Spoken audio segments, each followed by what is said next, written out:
저희 바이젠이 세계 최초로 개발한 EV용 7단 자동 변속기와 국내에서는 처음으로 개발한 변속 제어 장치 TCU 역시 10년간의 연구 개발 끝에 이른 성과물입니다. 네, 변속기가 무슨 의미를 갖고 있는지를 설명했다 이렇게 보시면 돼요. 요거 한 세트입니다.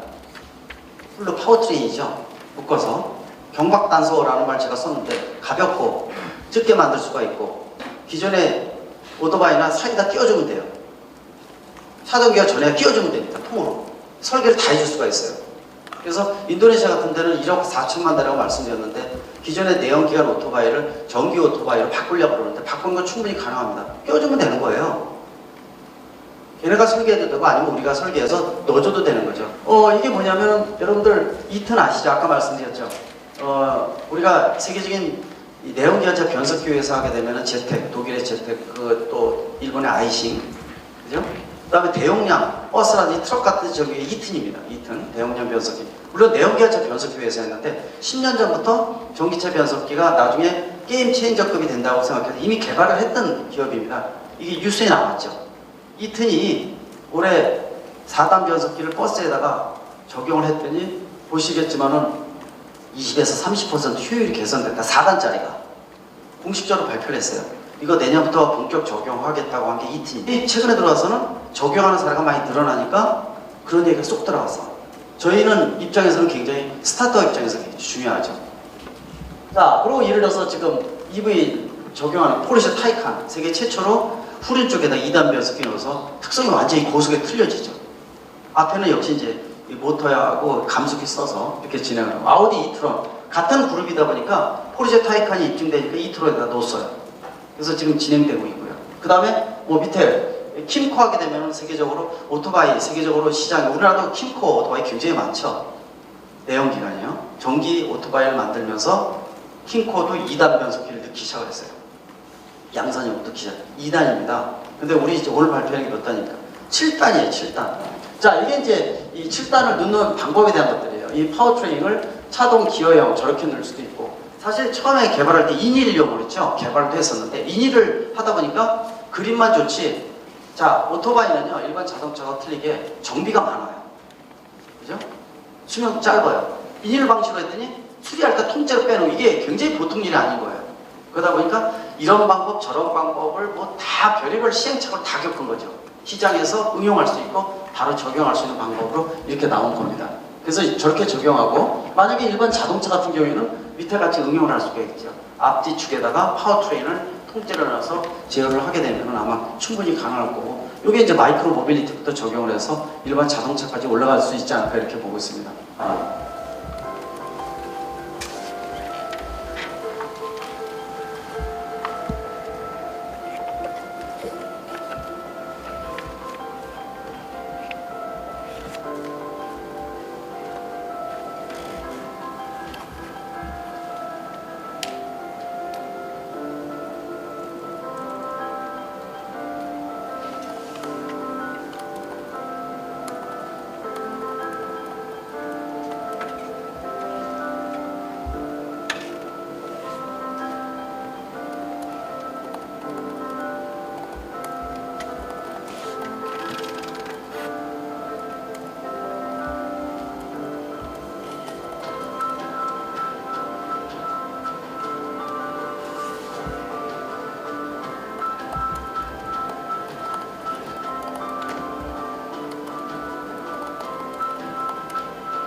기존의 이 내연기관차 변속기 같은 유압이나 이런 방식이 아닌 새롭게 지금 보시다시피 싱크로나이저 이런 데서 충격이라는 것들을 흡수하면서도 충격도 없이 또 이러한 것들을 소프트웨어적으로 티슈 설계까지 다 한다는 게 쉽지가 않습니다. 이 부품이 지금 이 구조 완전히 작동하는 구조를 지금 하나 동영상을 보여드렸습니다. 이게 지금까지 10년 동안 한 연구한 결과고 또 1년 전에 개발이 끝나서 양산형으로 여러 가지 이제 내구성에 대한 것들. 그래서 아마 바이젠에서 공급하게 되면은 1년이고 2년 보장 몇 킬로까지 이 품질에 대한 보증을 하는 이런 상태라고 보시면 좋을 것 같아요. 그래서 두 분이 나오셨습니다. 뭐 아까 인사했던 김복성 대표이사님 이분이 대단한 분이에요. 왜 그러냐면요, CTO예요, CTO. CEO면서 CTO인데 사실 이거에 대한 아이디어나 이런 부분들이 독학을 해서 공부할 정도니까 아마 웬만한 박사분들과 비교가 안 될 정도입니다. 그래서 요거를 주축이 돼서 개발하신 분이고, 그다음에 우리 박 소장님 같은 경우에는 인도네시아 전체 총괄을 맡고 있어요. 동남아 쪽이요. 그래서 아마 요번에 계약도 그렇고 그런 부분들을 많이 이끌어내셨으니까 실무적인 부분들을 또 질문하셔도 좋을 것 같습니다. 동남아 사람들은 매일 오토바이를 타보니까 딱 타보면 깜짝 놀래요. 아니 모터 3km 타가지고 이런 성능이 나오냐고. 125cc하고 같이 출발하고 해요. 저희가 안 뒤집니다. 그리고 열도 안 나고. 그러니까 보조금 문제 아까 얘기하셨는데요. 우리 지금 오토바이들이 성능이 안 나가니까 모터를 전격을 4km 뭐 이상 써야 보조금을 많이 줘요. 근데 그렇지 않습니까? 지금 달리는 오토바이가 저희는 3km 출력이 들어가는, 저쪽은 5km 들어가면 5km만큼 전기 들어가는 거고 3km만큼 전기 들어가는 거거든요. 주행 중 달리는 킬로와트만큼 전기가 들어가잖아요. 매번 그렇게 들어가는 건 아니지만. 근데 저희가 작게 쓰는데 그렇다고 국내 보조금을 많이 쓰자고 모터를 큰 거 쓰진 않죠. 그리고 배달용 오토바이는요, 동남아도 그렇고 그동안 다 최소한 5km 이상, 전격 5km 이상 모터를 써야 됩니다.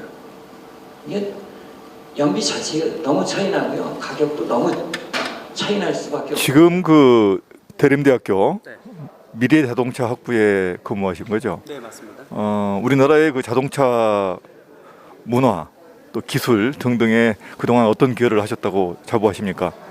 일단 뭐 자동차가 국내 경제 양적 축 중에 하나입니다. 굉장히 중요한 역할을 이제 먹거리도 일자리 창출 물론입니다. 그러나 다른 선진국대에 비해서 압축된 역사를 갖고 있다 보니까 이 어떤 기술이나 이런 수준에 비해서 문화적인 부분들은 아직 많이 떨어지고 있어요. 그러다 보니까 이런 부분도 업그레이드 시켜야 되고, 또 너무 빨리 압축된 역사를 가지고 있다 보니까 사각지대가 굉장히 많습니다. 뭐 예를 들어서 문화적인 부분도 그렇지만은 중소기업 활성화라든지 또 신기술 또 스타트업이라든지 또 국내가 규제 일본의 포지티브 정책이다 보니까 그런 부분에 소홀히해서 정부가 이 탁사 행정에 대한 부분들도 있기 때문에 좀 더 고민을 많이 해서 이런 부분들을 업그레이드 시킨다면 굉장히 중요한 계기가 되지 않은 측면에서 아까운 기술이 죽어가고 있다. 좀 더 정부가 관심 갖고 글로벌 히든 챔피언을 키울 수 있는 역량을 만들어야 된다는 거 분명히 다시 말씀드리고 싶습니다. 지금 오늘 이제 이 뒤를 바라보시면 세계 최초 전기 이륜차용 7단 자동 변속기 제품 발표회를 했단 말이죠. 여기에 지금 기술 고문으로 지금 참여를 하셨어요. 네. 상당히 중요한 의미를 갖고 있습니다. 물론 제가 협회도 한 10개 맡고 있고 또 현대기아차부터 큰 대기업들 또 중소기업들 수십 군데를 다 관련해서 자문도 많이 해주고 있어요. 근데 이 바이젠의 7단 자동 변속기는 개입을 한 지 한 거의 7년이 다 돼가고 있습니다. 근데 이게 대단한 게 뭐냐면은 지금 최근에 들어서 포르쉐 타이칸이라든지 또 아우디 이트론이라든지 2단 변속기를 이제 끼기 시작을 했습니다. 그래서 아직 세계적으로 양산형으로 나온 거는 2단을 못 넘어가고 있어요. 근데 오토바이도 작년에 대만에서 나오는 세계적인 오토바이 회사에서 2단을 끼기 시작을 했는데 그만큼 효과가 있다는 거거든요. 전기차용 변속기의 의미가 게임 체인저급 기술이라는 건데 무려 7단입니다. 7단이 그냥 나온 게 아니라 10년 동안 연구해서 2단, 3단, 5단, 7단까지 나온 거고 최적의 모델이 나온 건데 개발은 1년 전에 끝났고요. 1년 동안에 입증을 해야 되기 때문에 인도하고 가장 큰 동남아 시장 중에서 인도네시아 이륜차가 1억 4천만 대를 가지고 있으니까 여기서 각 그룹들하고 테스트를 통해서 입증을 하고 또 이 구매 계약서까지 받아서 오늘 이러한 어떤 자리가 마련됐다는 측면에서 이런 기업 R&D 기업인데 10년 동안 스타트업을 통해서 세계적인 기술을 개발을 통해서 이륜차부터 석권할 수 있는 기술이라는 거 다 먹을 수 있는 이 국내의 원천 기술을 갖고 있는 히든 챔피언이 될 수가 있습니다. 그런 측면에서 더더욱 의미 있는 자리고 아마 이 기술을 통해서 전기차 시장을 주도할 수 있는 게임 체인저급을 대한민국이 주도할 수 있는 하나의 기회가 되지 않나 하는 측면에서 의미 부여를 더할 수가 있습니다. 그 뒤를 좀 바라보시면은 기존 싱글 기어 EV 대비 성능 약 2배 증가, 연비는 30% 이상 향상시킨다. 이걸 어떻게 좀 이해를 해야 될까요? 기존의 전기 자동차는 뭐 변속기에 대한 얘기가 6년 전에는 아예 없었어요. 물론 이제 아시겠지만은 전기 자동차는 배터리에서 모터를 돌리고 감속기를 통해서 속도를 늦춰서 그냥 밖에 전달하거든요. 근데 중요한 것은 이 정속으로 정 온도에서 일정한 상태에서 측정하는 경우에는 거의 90% 이상의 효율이 나옵니다. 문제는 자동차라는 것은 이 등판도 좋아야 되고 가속력도 좋아야 되고 각종 도로 인프라가 굉장히 틀리거든요. 이렇게 나쁜 조건에서는 모터가 열이 생기면서 90% 효율이 70% 미만으로 떨어집니다. 그래서 낭비되는 게 100의 에너지, 배터리 에너지를 밖에 전달할 때 50분이 전달을 못해요. 나머지 50%가 문제거든요. 바로 이 7단 변속기가 그런 50% 낭비되는 것을 30% 이상 보상을 해준다는 겁니다. 살려내는 거죠. 그래서 성능이 2배가 되고, 즉 이 2배 이상의 그 125cc 오토바이를 예를 들어서 전기차 3kW 배터리만 있어도 똑같은 성능을 발휘할 수 있는 게 이 7단 변속기의 역할이다, 이렇게 보시면 됩니다. 그러니까 성능도 2배가 나오고 특히 주행거리는 30에서 50% 늘어나고 또 모터가 온도가 65도 미만으로 온도가 올라가지 않기 때문에 그만큼 냉각장치 수명도 길어지고 고장도 안 나고 또 냉각장치가 더 빼니까 부대 비용이라든지 무게도 굉장히 가벼워져서 일석십조의 효과를 가지고 있고요. 이런 부분들이 인도네시아라든지 인도에서 호평이 이어지면서 서로가 해달라고 하는 부분들이 이건데 그래서 이 장치의 개발이 더더욱 의미가 있고요. 또 아마 글로벌 시장 중에서 전기차의 게임 체인저 기술 중에 하나로 시작될 것으로 예상을 하고 있습니다. 지금 방금 말씀하신 내용 중엔 우리가 말하는 지금 이륜차라는 거는 오토바이를 말하는 거고, 그 다음에 이 가솔린으로 휘발유로 쓰는 게 지금 기존의 오토바이였잖아요. 네네. 그 기존의 오토바이에 비해서 지금 전기 오토바이를 타게 되면 어찌됐든 수명이 많이 연장된다고 말씀하셨는데 그걸 좀 약간 좀 더 설명을 좀 붙여주시죠. 일반 오토바이 하면은 지금 쓰고 있는 게 내연기관 오토바이, 가솔린이라고 보시면 될 것 같아요. 근데 이게 배출가스가 일반 자동차보다 더 많이 배출되기 때문에 지구 온난화 규제가 되면서 실제로 전기 내연기관 오토바이를 다 교체를 해줘야 됩니다. 근데 지금 현실적으로 세계 최고의 전기 오토바이는 성능이 많이 떨어집니다. 뭐 일반 대중 모델 3kW 배터리를 놓고 있는데 이거 배터리 가지고 갈 수 있는 주행거리가 50에서 60km입니다. 근데 우리가 아시겠지만 택배용 오토바이는 100에서 150km를 주행을 해줘야 되는데 반도 안 된다는 거죠. 근데 이 7단 변속기를 쓰게 되면은 이 50, 60km를 100km로 늘릴 수가 있다는 거죠. 같은 배터리 용량 가지고 또 배터리가 리튬이온 배터리이기 때문에 가격이 굉장히 높거든요. 그래서 경박 단소형으로 만들면서 또 무게 대비 또 가격도 5, 60만 원대이기 때문에 훨씬 더 이점이 굉장히 크다고 볼 수가 있습니다. 그런 측면에서 이 가솔린의 125cc 오토바이하고 동급의 전기 이륜차를 3kW 배터리 가지고 구현할 수 있다는 측면은 아마 이 세계에서 듣지도 보지도 못한 이런 기술이라고 보고 있습니다. 이미 입증을 통해서 오늘 이 자리가 나왔기 때문에 더더욱 이 기술의 중요성, 또 전기차가 현대기아차를 중심으로 해서 글로벌 시장에서 굉장히 인기를 많이 끌고 있는데 아직 속에 게임 체인저 기술은 약한 편입니다. 전고체 배터리도 나온 게 아니고 또 전기차용 변속기도 아직 없는 상태이기 때문에 아마 이 기술을 통해서 시작점 단초를 제공했다라고 볼 수가 있어서 현대차도 이것에 대해 관심이 굉장히 높고 또 최근에는 혼다에서 그룹에서 연락이 와서 계속 미팅 중입니다. 아마 이 기술을 통해서 자동차까지 전이되면은 아마 획기적인 기술을 대한민국이 스타트했다라는 의미를 더 부여를 할 수가 있습니다. 아직 그 우리나라의 오토바이 산업, 이륜차 산업들의 좀 어느 국제적인 입지 이상은 어떻다고 생각을 하십니까? 이 자동차 분야에서 이륜차는요 손도 못 댈 정도로 불모지라고 보시면 좋을 것 같아요. 전기 이륜차 250만 대 일반 이륜차가 등록돼 있는데 사용 신고 제도부터 문제가 있습니다. 보험 제도, 정비 제도, 검사 제도, 폐차 제도는 아예 없어요. 불모지라고 볼 수가 있죠. 아예 버렸다고 보셔도 과언이 아닙니다. 1년에 판매되는 이 이륜차가 12, 13만 대뿐이 안 됩니다. 또 정부에서 대통령 공약상으로 해서 1년에 2만 대씩 공급하고 있지만은 워낙 그 전기 이륜차 자체가 아직까지는 한계성, 기술 개발이 안 돼 있다고 볼 수가 있거든요. 그래서 보급은 하고 있고 보조금은 많이 쓰고 있지만은 성능이 떨어져서 택배용으로 실제로 못 쓰고 있습니다. 근데 이 7단 변속의 쓰므로 인해서 배달용으로 쓸 수가 있고 또 한계점을 벗어날 수 있는 부분들이기 때문에 아마 이 기술이 대한민국을 시작점으로 해서 전 세계의 어떤 이 전기차 미래 모빌리티를 주도할 수 있는 게임 체인저 기술이 대기업이 아닌 이런 스타트업을 통해서 시작이 되고 있다라는 거 더더욱 주목할 만하고요. 제가 보기에도 뭐 전기차 협회나 이런 거 회장 맡고 있지만은 아마 이 모델을 객관적으로 봤을 때도 굉장히 중요한 의미를 갖고 있기 때문에 정부가 좀 더 관심을 가져주면 하는 생각이 들고 이런 기업을 키워야지 아마 우리나라의 지금 이번 정부도 유니콘 기업을 한 100개 정도 만들겠다고 얘기를 했는데 실제로 이런 기업이 가장 선도 기업이 아닌가라는 측면에서 앞으로가 더 기대가 된다고 볼 수가 있습니다. 지구 온난화, 탄소 배출 지금 상당히 심각한 상황입니다. 오토바이가 기존 가솔린 내연기관 오토바이가 환경에 어떤 영향을 미쳤다고 생각을 하십니까? 지금 오토바이 자체가 일반 자동차보다도 환경 규제가 약합니다. 그러다 보니까 한 대의 내연기관차에서 뿜어져내는 이 배출가스가 일반 자동차 10대보다 더 많습니다. 소음도 크고요.